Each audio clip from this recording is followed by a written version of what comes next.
In a sleepy Himalayan village, there lived a boy named Aaron. He was not strong, fast, or popular. He was small, quiet, and often laughed at by other children. But Aaron had one peculiar habit. He talked to the mountains.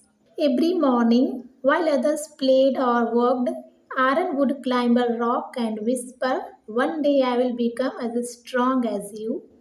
His father was a calm and unemotional woodcutter, didn't understand this behavior. He said, "Mountains don't listen, boy, we have to work." But Aaron believed not in magic, but in possibilities. One year, a devastating landslide obliterated, completely destroyed half the village. Aaron's home was gone, his father's leg was crushed, everything changed. To survive, Aaron began carrying firewood down the valley every day.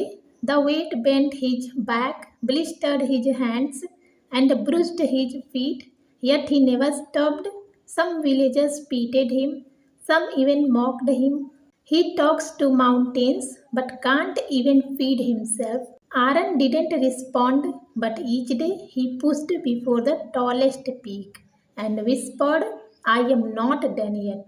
One misty evening, while resting near a cliff, Aaron met an old traveler named Nivan.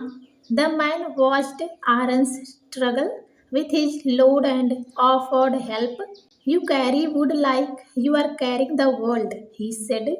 Aaron replied, "Maybe I'm, but it's mine to carry." Nivan chuckled and said, "Come find me tomorrow. I will teach you how to climb without breaking." From the next day, Nivan trained Aaron not just physically but mentally. He taught him breathing balance and, most important, perspective. "The mountain doesn't change, Aaron," he used to say. "You will have to change." Months turned into years. Aaron grew lean, muscular, and sharp minded. He began helping rebuild the village. He found better firewood paths. He taught younger kids balance and breathing. But the biggest test came when a massive blizzard hit. A group of children was trapped near the ridge. Everyone panicked. No one dared go into the storm except Aaron. Wrapped in layers, he stepped into the snowstorm alone. His legs ached, his lungs burned, but step by step he moved forward. The wind howled, but he whispered to himself, "The mountain is within me." Hours later, Aaron returned holding a half conscious child in each arm. He collapsed near the village fire. The villagers stood dumbfounded. His father's tear in his eyes whispered, "You became stronger than all of us."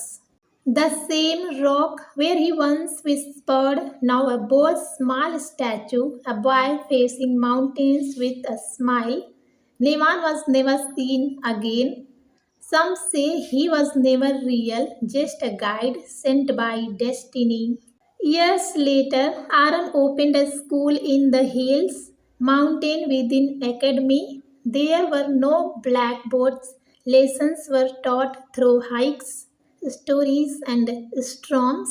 And every new student had to answer one question on their first day: "What are you whispering to your mountain today?" Moral of the story: true strength doesn't come from size or power, it comes from endurance, belief, and quiet persistence. The mountain outside is just a mirror of the mountain within. Can't queer that, and nothing can stop you.